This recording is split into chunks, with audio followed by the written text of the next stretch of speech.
29 जनवरी की शाम थी। मैंने टीवी खोला, मैंने देखा राकेश टिकैत भाई साहब, उनकी आंखों में आंसू है, वो टीवी पे रो रहे थे। मेरे से रहा नहीं गया। पहले संजय सिंह जी को मैंने कहा, संजय सिंह ने उनको फोन करा, फिर मैंने राकेश टिकैत जी को फोन करा, मेरी उनसे फोन पे सीधी बात हुई। मैंने राकेश टिकैत जी को कहा, मैंने कहा भाई साहब आप दिल कमजोर करोगे तो फिर कुछ नहीं बचेगा। आप अपना दिल ठाडा करो, आप अपना दिल कमजोर मत करो, हम सारे आपके साथ हैं, सारा देश आपके साथ है, बताओ आपको क्या चाहिए। बोले जी ये योगी सरकार ने हमारी बिजली बंद कर दी, योगी सरकार ने हमारा पानी बंद कर दिया, योगी सरकार ने हमारे टॉयलेट बंद कर दिए। मैंने कहा चिंता मत करो, 1 घंटा दो, 1 घंटे के अंदर आपके लिए मैं भिजवाता हूं दिल्ली से।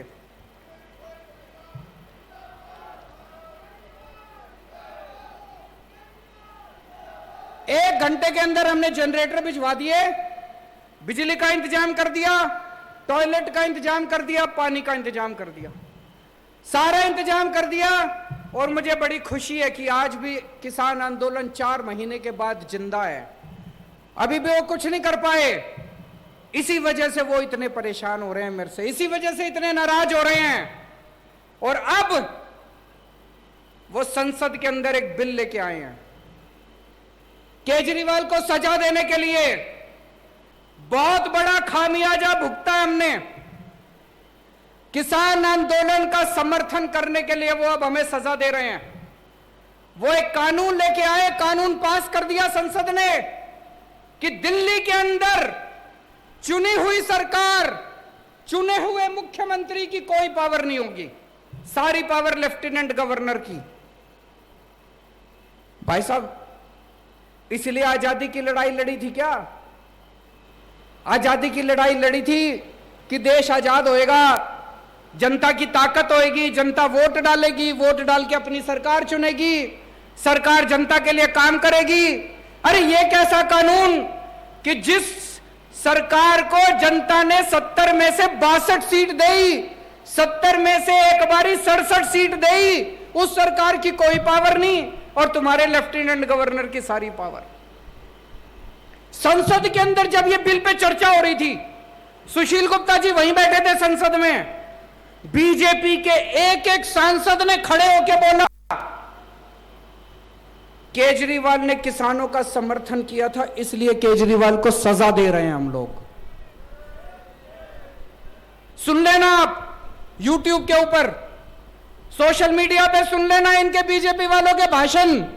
बीजेपी वाले संसद में खुलेआम बोल रहे थे, चैलेंज कर रहे थे कि दिल्ली के मुख्यमंत्री ने किसानों का समर्थन क्यों करा, दिल्ली के मुख्यमंत्री ने किसान आंदोलन का समर्थन करा, इसलिए केजरीवाल को यह सजा दी जा रही है।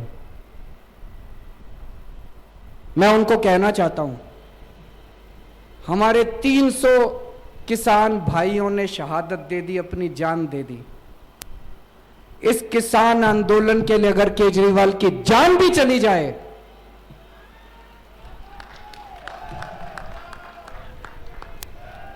आपकी किसी सजा से नहीं डरते हम लोग।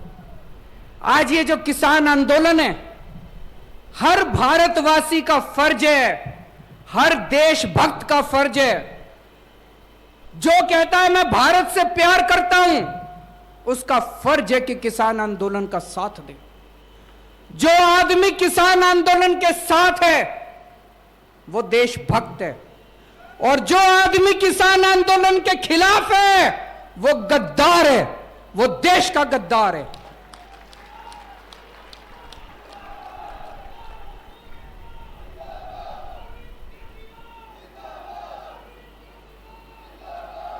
इस किसान आंदोलन को सफल बनाने के लिए केजरीवाल को जो भी कुर्बानी देनी पड़ेगी, आज मैं इस मंच से आप लोगों को कहना चाहता हूं, मैं हर कुर्बानी देने के लिए तैयार हूं।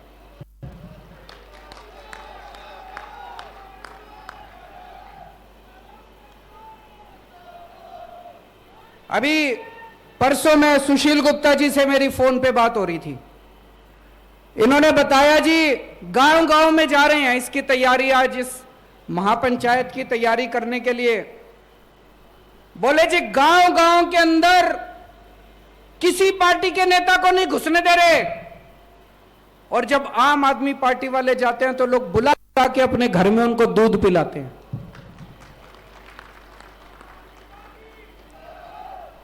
जिन गांव के अंदर दूसरी पार्टी के नेताओं का घुसना मना है, जिन इलाकों के अंदर दूसरी पार्टी के नेताओं को दौड़ा दौड़ा के भगाया जा रहा है, वहां पे आज आम आदमी पार्टी के कार्यकर्ता को इज्जत बख्शी जा रही है। पूरे देश के अंदर आज सब लोग एक ही बात कह रहे हैं कि आम आदमी पार्टी किसानों की पार्टी है। अगर किसानों का कोई भला सोचता है तो आम आदमी पार्टी सोचती है। मेरे लिए यह सबसे खुशी की बात है, मेरे लिए यह बड़े सम्मान की बात है। इससे बड़ा मेरे को और मेडल नहीं चाहिए कि आज किसान मेरे को अपना छोटा भाई मानते हैं, आज किसान मेरे को अपना बेटा मानते हैं, आज किसान मेरे अंदर अपना हितैषी देखते हैं। मेरे लिए इससे बड़ी बात नहीं हो सकती दोस्तों। इसकी जो सजा देना चाहती है केंद्र सरकार मेरे को सजा दे, मेरे को इसकी कोई परवाह नहीं है।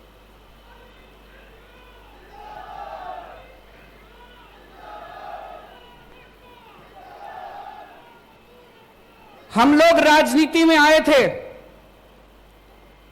जनता की सेवा करने के लिए, हम लोग राजनीति में आए हैं देश की सेवा करने के लिए। 6 साल हो गए दिल्ली में सरकार चलाते हुए। 6 साल में आप लोग भी जानते हो कि खूब काम किए हैं दिल्ली के अंदर। स्कूल बनवाए हैं, अस्पताल बनवाए हैं, दिल्ली में बिजली मुफ्त हो रही है, पानी मुफ्त हो रहा है, महिलाओं की बसों का में किराया नहीं लगता। औरत अगर महिला बस में सफर करे उसका किराया नहीं लगता। खूब सड़कें बन रही हैं, खूब विकास हो रहा है दिल्ली के अंदर। आप तो जाते रहते हो दिल्ली, आपको पता होगा। और इन 6 साल में जब हम लोग दिल्ली का विकास कर रहे थे, बीजेपी वाले हर 6-7 महीने में कुछ ना कुछ अड़ंगा अड़ा के हमारी शक्तियां छीनते रहते हैं, शक्तियां छीनते रहते हैं। मैं बीजेपी वालों को कहना चाहता हूं, तुम्हारे पास तो खूब शक्तियां हो गई। अब बीजेपी तो इस देश की सबसे शक्तिशाली पार्टी है। केंद्र में भी उनकी सरकार, कितने सारे राज्यों में भी उनकी सरकार। इतनी सारी शक्तियां होने के बावजूद केजरीवाल ने दिल्ली में इतने स्कूल बनवा दिए, बीजेपी ने पूरे देश में मिलके एक स्कूल नहीं बनवाया, एक कॉलेज नहीं बनवाया, एक अस्पताल नहीं बनवाया। बता दो जी, बनवाया हो तो? आप इतने जने आ रहे हो पूरे हरियाणा के कोने कोने से, आपके जिले में, आपके गांव में, आपके मोहल्ले में कोई स्कूल बनवाया हो? इन्होंने बंद जरूर करा दिए, कई स्कूल बंद करा दिए इन्होंने। गलत तो नहीं कह रहा भाई साहब? एक स्कूल नहीं बना। इतनी शक्तियां इनके पास, अपार शक्तियां, अपार साधन इनके पास, इतनी शक्तियां, इतनी और इतनी सारी शक्तियां इन्होंने मेरी भी छीन ली। फिर भी इनसे एक स्कूल नहीं बना, एक अस्पताल नहीं बना, एक कॉलेज नहीं बना। मैं इनको कहना चाहता हूं बीजेपी वालों को, स्कूल और अस्पताल बनाने के लिए, जनता की सेवा करने के लिए शक्तियों की जरूरत नहीं होती, नीयत की जरूरत होती है।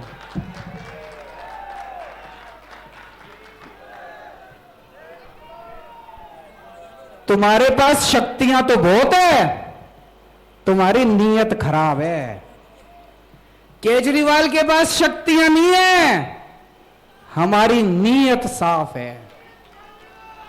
तुम हमारी जितनी मर्जी शक्तियां छीन लो, ये दिल्ली के अंदर स्कूल बने थे और बनते रहेंगे, दिल्ली के अंदर अस्पताल बने थे और बनते रहेंगे।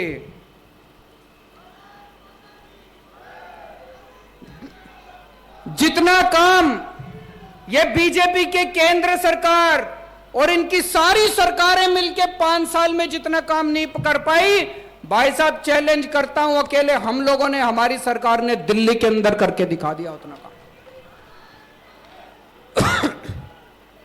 आप पूरे देश में कहीं चले जाओ, तमिलनाडु चले जाओ, केरला चले जाओ, आंध्र प्रदेश चले जाओ, साउथ इंडिया चले जाओ,